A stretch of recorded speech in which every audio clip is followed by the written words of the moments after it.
Jadi di antara tanda-tanda kotornya jiwa itu kita sulit menjalankan hikmah ilmu yang kita miliki. Kita berat dalam beribadah tapi asyik dalam hal-hal yang tidak bermakna.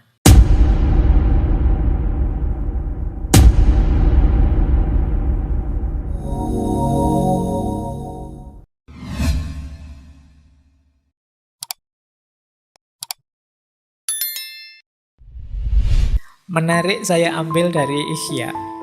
Tanda-tanda jiwa kita masih kotor. Yang pertama apa? Kesulitan menjalankan fungsi ilmu, hikmah, dan makrifat. Ngaji sih saya tiap hari Pak, tapi kok menjalankannya kok berat ya Pak. Jangan-jangan jiwa kita masih kotor. Perlu ada yang dibersihkan. Jadi mungkin teman-teman, Pak saya itu ngaji filsafat sudah hampir 400 sesi saya ikuti sejak awal sampai akhir. Saya kok gini-gini saja ya Pak, nggak naik-naik kelas. Jangan-jangan ada kekotoran, ada yang harus kamu bersihkan dulu. Kan sering saya ilustrasikan itu, wadah yang kotor itu diisi barang bersih berapapun, yang bersih ketika masuk akan terkontaminasi jadi kotor. Maka coba dicek, kok saya merasa ilmu saya tambah tapi kualitas diriku tidak menambah. Jangan-jangan masih ada kotoran-kotoran. Coba dicek, apakah dosanya itu di anggota tubuh, dosa dan maksiat, ataukah terlalu fokus pada duniawi, lupa Allah dan lain sebagainya. Saatnya introspeksi. Yang kedua, tidak bisa menikmati ibadah. Jadi sholat sih, puasa sih, zakat sih, tapi rasanya beban. Ini berarti belum bisa menikmati. Baru nongkrong sebentar, sudah adzan isya. Kok cepet. Nah itu rasanya beban. Krungu adzan ini rasanya aduh. Akhirnya kan kamu cepet-cepet pingin sholat biar bebas tugas. Nah ini berarti kamu belum bisa menikmati ibadah. Para penceramah itu mungkin sebentar lagi akan banyak yang isinya man fariha bidukhuli Ramadan. Barang siapa yang gembira dengan datangnya Ramadan, dia bisa bebas dari api neraka. Terus kamu pura-pura gembira padahal kamu gerundel.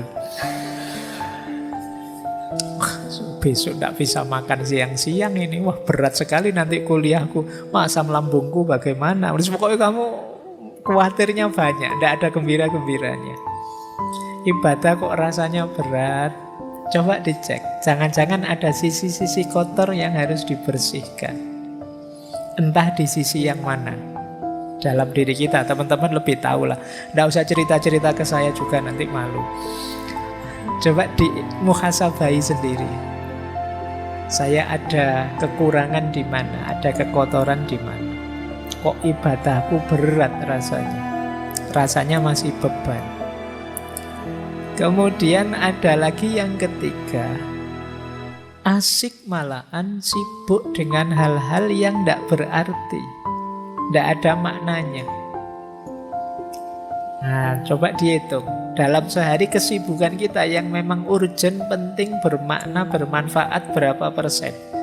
Kok lebih 50% aktivitas kita ternyata aktivitas yang sia-sia, tidak ada gunanya, tidak ada manfaatnya. Jangan-jangan ada banyak kekotoran dalam diri kita. Aku loh Pak, kok asiknya malah main HP, itu pun tidak jelas, cuma scrolling aja sejak tadi. Nah jangan-jangan ada yang kotor dalam diri kita. Beribadah tidak asik, tapi melakukan hal-hal yang tidak ada maknanya asik. Saya itu Pak, kalau ngobrol sambil ngerokok nongkrong itu tidak terasa berjam-jam loh Pak. Asik saja. Tapi kalau sholat mau pikir sebentar saja kok rasanya berat. Subhanallah 33 kali itu rasanya kayak 3 kali. Cowopet subhanallah, sudah 33. Tidak dinikmati sama sekali. Coba dicek, jangan-jangan ada kekotoran. Nah, ini juga ada sesuatu yang kita cintai sangat dalam, melebihi cinta kita pada Allah. Jangan-jangan masih ada kekotoran dalam diri kita.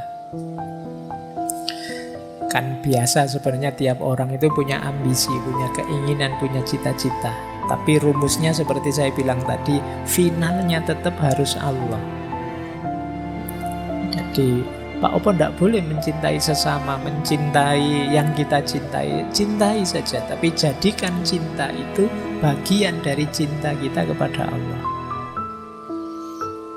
Karena Allah Sang Maha Cinta, Dia menyukai aktivitas mencintai, maka aku pun mencintai. Jadi kita melakukan aktivitas mencintai itu bagian dari kepatuhan kita kepada Allah. Nah, cuma kok nanti ada yang kita cintai melebihi Allah, atau justru membuat kita lupa pada Allah. Saking cintanya dengan HP, dengan main game, dengan nonton TikTok, dengan YouTubean, dengan Spotifyan, porsinya untuk Allah lama-lama habis. Ya tinggal sholat saja. Sholat pun kadang juga tidak sadar hadirnya Allah. Nah, itu coba dicek lagi dalam diri kita, jangan-jangan ada kotoran-kotoran. Yang terakhir, berlebihan. Jadi perilaku-perilaku yang berlebihan apa saja. Kan dulu di filsafat akhlak saya singgung bahwa segala yang berlebihan itu jelek. Bahkan baik berlebihan pun jelek. Makanya kalau kamu nembak kan biasanya kalau ditolak jawabannya kan, wah kamu terlalu baik buatku. Jangan dikira terlalu baik itu positif, negatif. Karena segala yang terlalu itu jelek. Makanya kalau kamu dijawab begitu, itu kamu jangan bangga. Wah aku ini sangat terlalu baik, berarti tidak terlalu baik, negatif. Oh dia pinginnya yang pas kok, yang baik, cocok. Nah, kalau terlalu baik ya melampaui sudah. Baik, jadi ketika ada keberlebihan, kemungkinan ada yang kotor. Jadi perilaku yang berlebihan dalam hal apapun. Menghargai orang itu bagus, tapi saking menghargainya sampai memuji-muji, sampai menyembah-nyembah kebablasan jelek. Benci orang itu manusiawi, ada orang kita suka, ada yang kita tidak suka. Tapi kebencian yang berlebihan sampai kita tidak rasional, sampai kita tidak manusiawi, pasti jelek. Nah, ini bahan untuk kita introspeksi, jangan-jangan masih ada yang kotor. Jadi di antara tanda-tanda kotornya jiwa itu kita sulit menjalankan hikmah ilmu yang kita miliki. Kita berat dalam beribadah, tapi asyik dalam hal-hal yang tidak bermakna.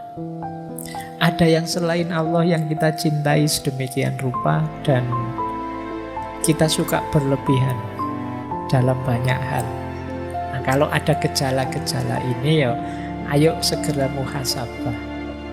Ada sisi kotor apa dalam diriku yang perlu aku bersihkan. Jangan-jangan masih ada sombong, jangan-jangan masih ada iri, jangan-jangan masih ada dengki pada orang, jangan-jangan masih ada rasa benar sendiri, egois dan lain sebagainya. Itu kotoran-kotoran jiwa kita.